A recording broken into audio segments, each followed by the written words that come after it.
I said the other day at C3G, salespeople have a ridiculous advantage. And in many cases, they don't take advantage of it. Here's why we have a ridiculous advantage. We tend to be more extroverted. We tend to be better communicators.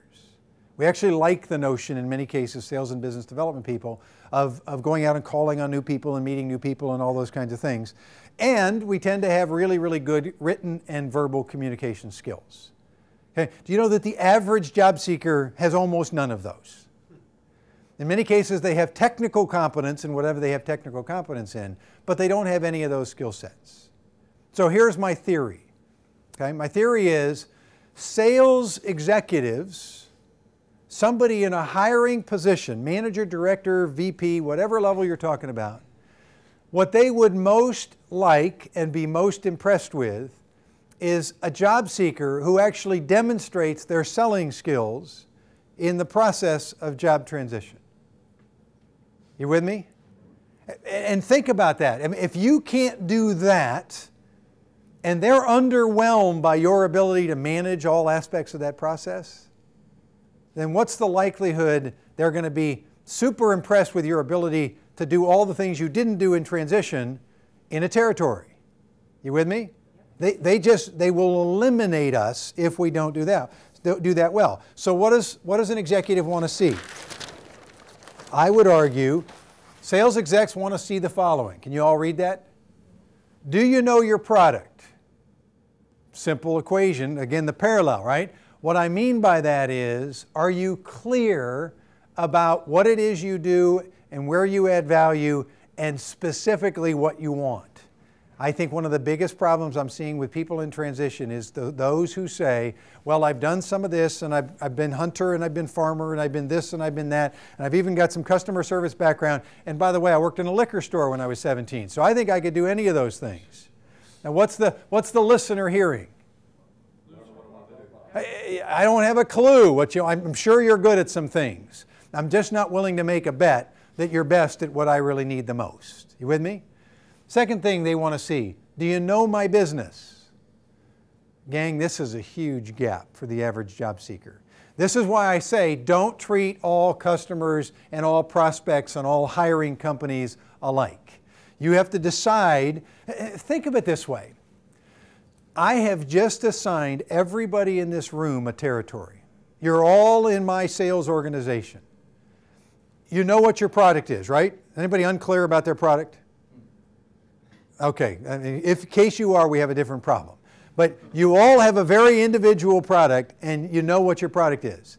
Now, your job, if I'm giving you the territory, we'll call it Atlanta, and I want you to figure out how to penetrate accounts and ultimately close a deal. Well, what deal do I want you to close? A job. Now, if you were handed a territory, what's the first thing you would do? I'd look at my territory and you'd figure out from a segmentation standpoint, if there's 10,000 companies in the city of Atlanta, the worst strategy in the world is to go after 10,000. So a good savvy salesperson does what?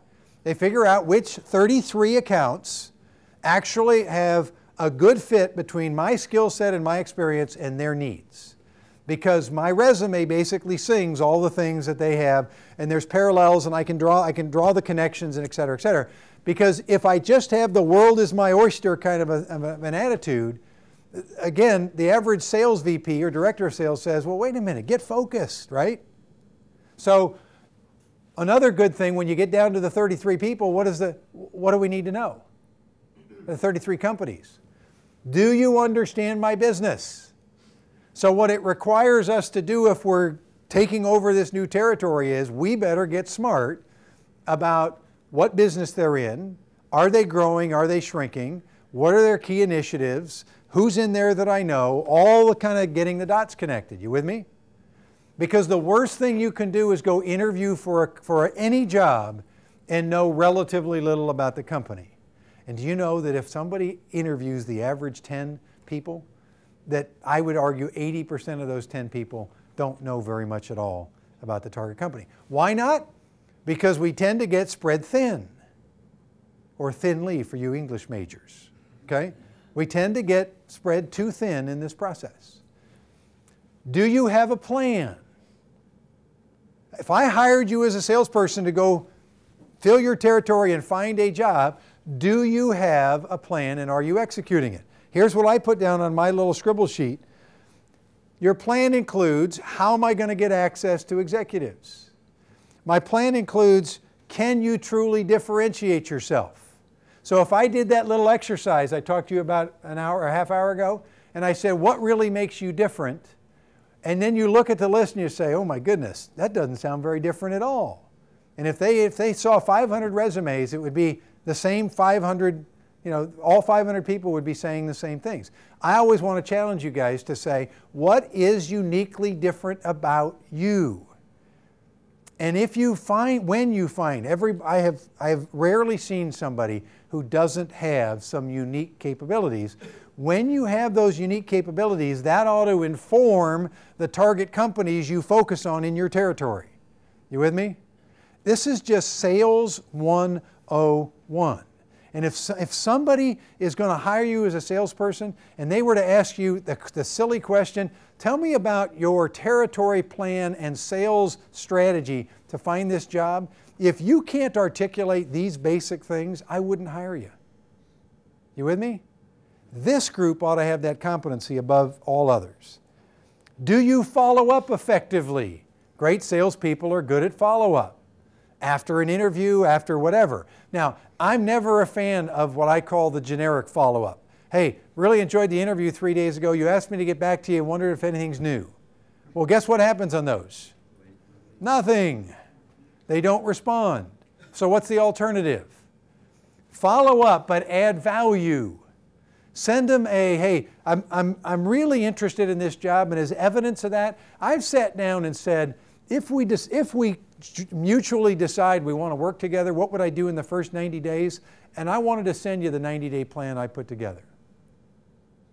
Add value. Go find an article from their industry, something one of their competitors is doing that's pretty innovative, and send it to them with a follow-up. So again, the obligation they have to be impressed, or the propensity for them to be impressed is far greater if you're adding value in those follow-ups. Can you anticipate and overcome objections? This is why I go back to, hey, I'm kind of just bold and stupid enough. If I'm in an interview and it's pretty obvious that I'm over 50, I'm probably stupid enough to say, if I were on your side of the table, one of the things I'd be worried about is this guy still got a lot of runway left. Has he got enough energy? Because he's in the 50 plus category. I felt like it was probably appropriate for me to tell you exactly where I'm at on that. And what am I doing now? I'm being proactive and I'm saying it my way. I'm not hiding behind my age and experience. I actually think that's the biggest advantage I have. Why would I hide from that or be embarrassed about that? You with me? It's a different paradigm. Do I have a 90-day plan? Can I negotiate effectively? Do you know, I got into some sales folks that I chose them, and then when we got down to negotiating the salary and the terms and everything else, if they did a lousy job on that, they were done. I don't want somebody who can't negotiate contracts.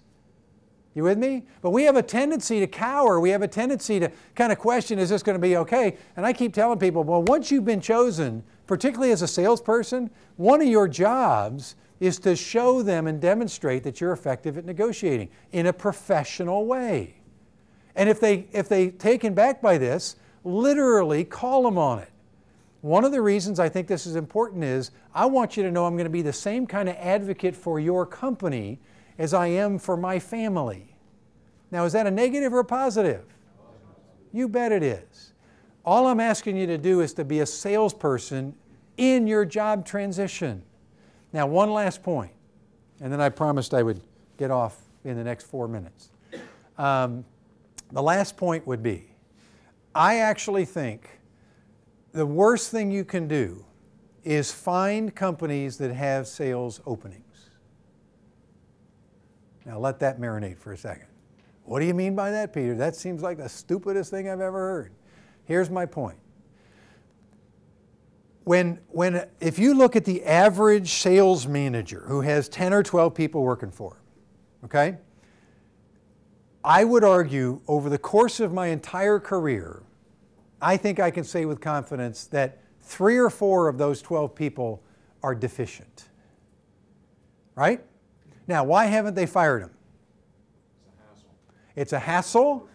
And if I have an empty territory, what happens? I got to work it. And by the way, I go to HR and they don't want to open a new job rec and da-da-da-da. You know how much easier it is when they find a nugget, when they find a nugget of gold like you. Okay, forget whether they have an opening. That doesn't matter. When they find somebody that really fits into their sales organization and is proactive about finding, you don't go in saying, do you have any openings? Because what's the easy answer? No. They've learned that, gang. Enough people have asked that question. It doesn't matter if they have an opening. In fact, I would prefer they don't have an opening. This is why I want you to, as a sales territory manager, I want you to learn to get access and be proactive about that. I don't want you to ask for a job. I don't want you to say, do you have any openings, because I'd love to meet with you.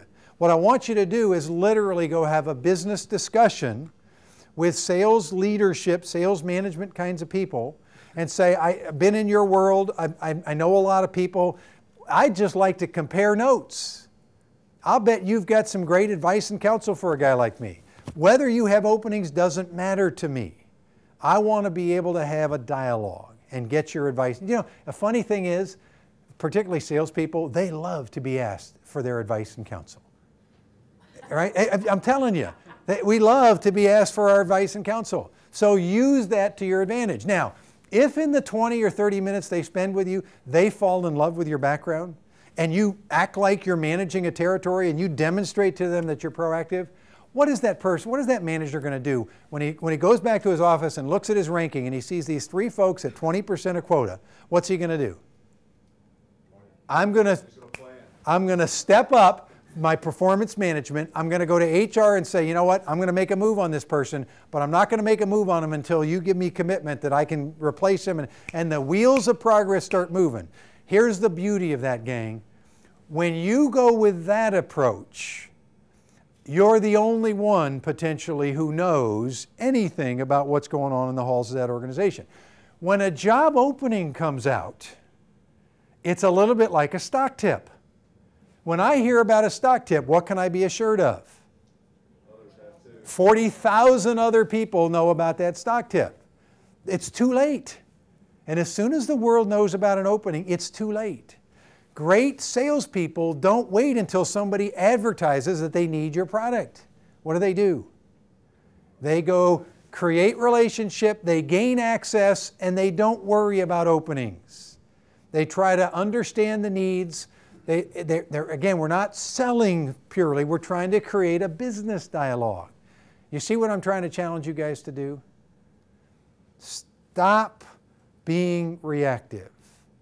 You have just been assigned. I'm assigning you virtually a territory. I'm paying you no salary, by the way. I'm assigning you a territory. And your territory, I want you to segment your territory. I want you to be clear on your product and your advantages. I want you to focus on who you're going to penetrate. I don't want you to worry about job openings. I want you to blow them away. With the degree to which you have done that, they will find an opening. Okay? Is that a reasonable challenge? Does anybody want to violently debate that? Because I'll stay as long as you want to debate that topic. Okay? I have exhausted the time you guys have been so kind to allow me. So thank you for being here. I hope it's, as somebody said, 2 or 3 nuggets, maybe 1. I'll be delighted. And you guys know how to find me if I can help you in the process. So thank you. I'll turn it back over to Al, I think.